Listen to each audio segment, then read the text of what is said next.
আসসালামু আলাইকুম। দর্শক, আপনাদের অনেকেই নিশ্চিতভাবে জানেন না যে সিনিয়র সাংবাদিক আনিস আলমগীর, আনিস ভাইকে ডিবি অফিসে নিয়ে যাওয়া হয়েছে। সন্ধ্যার কিছু পরেই তাকে ডিবির সদস্যরা নিয়ে যান। তিনি নিয়মিত জিম করেন, আপনারা জানেন। যেখানে জিম করেন সেখান থেকে আমি যতদূর জানতে পেরেছি তাকে নিয়ে যাওয়া হয় এবং যতক্ষণে এই ভিডিওটি রেকর্ড করছি ততক্ষণ পর্যন্ত তাকে ছাড়া হয়নি। আমরা নিশ্চিত নই যে তার নামে এখনও পর্যন্ত কোনো মামলা দেওয়া হয়েছে কিনা। মামলার কথা এই কারণেই বলছি যে যেহেতু ডিবি অফিসে নিয়ে যাওয়া হয়েছে, খুব স্বাভাবিক মামলাটা দেওয়াই স্বাভাবিক। কী সে মামলা দেবে, কোন আইন মামলা দেবে আমরা জানি না। যদি দিয়ে থাকে আবার ছেড়েও দিতে পারে। প্রশ্ন হচ্ছে যে যদি কেউ বলে থাকেন, দাবি করে থাকেন না তাকে নর্মাল জিজ্ঞাসাবাদের জন্য নিয়ে যাওয়া হয়েছে, জিজ্ঞাসাবাদের জন্য কেন একজন সিনিয়র সাংবাদিককে ডিবি অফিসে নিয়ে যাওয়া হবে? আনিস আলমগীর সাংবাদিকতায় আমার চেয়ে অভিজ্ঞ এবং বেশ সিনিয়র। তিনি আমাকে যথেষ্ট স্নেহ করেন ছোট ভাই হিসেবে। আমি তাকে যতদূর জানি এবং আপনারা সবাই নিশ্চিতভাবে জানেন যে তিনি মুক্তিযুদ্ধের সপক্ষের একজন মানুষ এবং যে কোনো বিষয়ে তিনি খুব স্পষ্ট কথা বলতে ভালোবাসেন। যা বিশ্বাস করেন সেটাই বলেন। কি এমন সুনির্দিষ্ট অভিযোগ তার বিরুদ্ধে আমরা জানি না। কোনো নির্দিষ্ট অভিযোগ না থাকলেও যে এই দেশে অনেক কিছু হয় তার প্রমাণ তো আপনারা অনেক কিছুতেই পেয়েছেন। সেটা শুধু এই সরকারের আমলে তা নিশ্চয়ই বলবো না, প্রতিটি সরকারের আমলে এগুলো হয়ে আসছে এবং আমার মনে হয় এই সরকারের সময় আরও বেশি হচ্ছে। আমি যদি নিজের উদাহরণটা দিই, গত 28শে আগস্ট আপনারা জানেন যে 71 মঞ্চের একটি অনুষ্ঠান ছিল মুক্তিযুদ্ধ এবং সংবিধান বিষয়ে আলোচনা। সেখানে আমি ইনভাইটেড গেস্ট হিসেবে গিয়েছিলাম, একজন সাংবাদিক হিসেবে গিয়েছিলাম। আমাদের কজনকে আটক করা হলো, তার আগে মব ক্রিয়েট করা হলো। আমি ফোন দিয়েছিলাম পুলিশকে আমাদের নিরাপত্তা দেওয়ার জন্য, অথচ পুলিশ আমাদেরকে ঠিকই নিয়ে গেল নিরাপত্তা দেওয়ার নাম করে দুপুর 12:30টার দিকে। 28শে আগস্ট রাত 10টা পর্যন্ত আমাদেরকে বসিয়ে রেখে পরবর্তীতে মামলা দেওয়া হলো। মামলা দেওয়া হলো কিসে? সন্ত্রাস বিরোধী আইনে। এবং পরবর্তীতে আইনজীবীদের, রাষ্ট্রপক্ষের আইনজীবীদের আর্গুমেন্টে তুলে ধরা হয় যে সরকার উৎখাতের ষড়যন্ত্রে আমরা নাকি সশস্ত্র বিপ্লবের উদ্যোগ নিচ্ছিলাম। নানান ধরনের অভিযোগ তো দাঁড় করাতে সময় লাগে না, তাই না? তো সাংবাদিক আনিস আলমগীরকে যদি জিজ্ঞাসাবাদ করতেই হয়, তিনি যেখানে জিম করছিলেন সেখানে বসেই কিছু জিজ্ঞাসা করলে করতে পারতো ডিবি থেকে। কেন ডিবিতে নিয়ে যাওয়া হলো? এবং নিশ্চয়ই এই বিষয়টি এই সময়ে এসে খুব লক্ষ্য করছেন যারা মুক্তিযুদ্ধের সপক্ষে আমরা হাতে গোনা কিছু মানুষ বেশ সোচ্চার রয়েছি, অন্তত গণমাধ্যমে তাদেরকে নানানভাবে ট্যাগিং করা হচ্ছে। আমি যদি বলি, সাংবাদিক মাসুদ কামাল, গণমাধ্যম ব্যক্তিত্ব ডক্টর আব্দুল নূর তুষার, সিনিয়র সাংবাদিক এম এ আজিজ, সিনিয়র সাংবাদিক মোস্তফা ফিরোজ, আমাকে সহ এরকম বেশ কয়েকজনকে নানানভাবে ট্যাগিং করা হচ্ছে।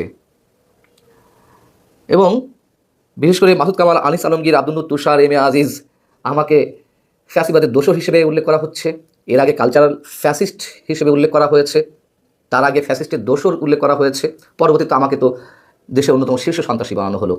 আনিস আলমগীরকেও কি ঠিক একইভাবে একই ধরনের কোনো মামলায় দেওয়া হবে? আমরা জানি না, না জেনে কোনো মন্তব্য করতে চাই না। যেহেতু আমরা তার কোনো খবর পাইনি এখনো পর্যন্ত, নানান ধরনের আশঙ্কা কাজ করতে পারে। আমি যখন খবরটি একটা বিশ্বস্ত মাধ্যমে শুনলাম সন্ধ্যার কিছু পরে যে আনিস ভাইকে বাসা থেকে তুলে নিয়ে যাওয়া হয়েছে, আমি সরাসরি তার ফোনে হোয়াটসঅ্যাপে ফোন দিয়েছি। হোয়াটসঅ্যাপে পাচ্ছিলাম না, ডিরেক্ট ফোন দিয়েছি। আনিস ভাই রিসিভ করে শুধুমাত্র 2-3 সেকেন্ডের জন্য রিসিভ করে বললেন যে পান্না আমি ডিবি অফিসে। এরপরে আর কোনো ধরনের যোগাযোগ আমরা আসলে করতে পারছি না। ডক্টর ইউনূস সরকারের পক্ষ থেকে দাবি করা হচ্ছে যে এই সময়টি নাকি স্বাধীন বাংলাদেশের ইতিহাসে সাংবাদিকতার সর্বোৎকৃষ্ট সময়। সাংবাদিকরা নাকি এখন এই মুহূর্তে অবাধ তথ্য প্রবাহ করতে পারছে, অবাধ স্বাধীনতা ভোগ করতে পারছে। এগুলো কি তার নমুনা? এবং আমাকে নিয়ে যেমন নানান ধরনের কন্টেন্ট করা হয়েছে, সরকার পক্ষের বিভিন্ন লোকজন এগুলো করেছে, কন্টেন্ট তৈরি করেছে, ইউটিউবে ফেসবুকে লেখালেখি করেছে যে মঞ্জুর আলম পান্নার সম্পত্তির হিসাব নেওয়া হোক, তিনি রয়ের এজেন্ট কিনা, তাকে আটক করা হোক, অ্যারেস্ট করা হোক। আমাকে তো অ্যারেস্ট করা হয়েছিল এবং নিশ্চয়ই এটুকুও জানেন যে প্রায় 3 মাস সময় আমাকে জেলখানে থাকতে হয়েছে।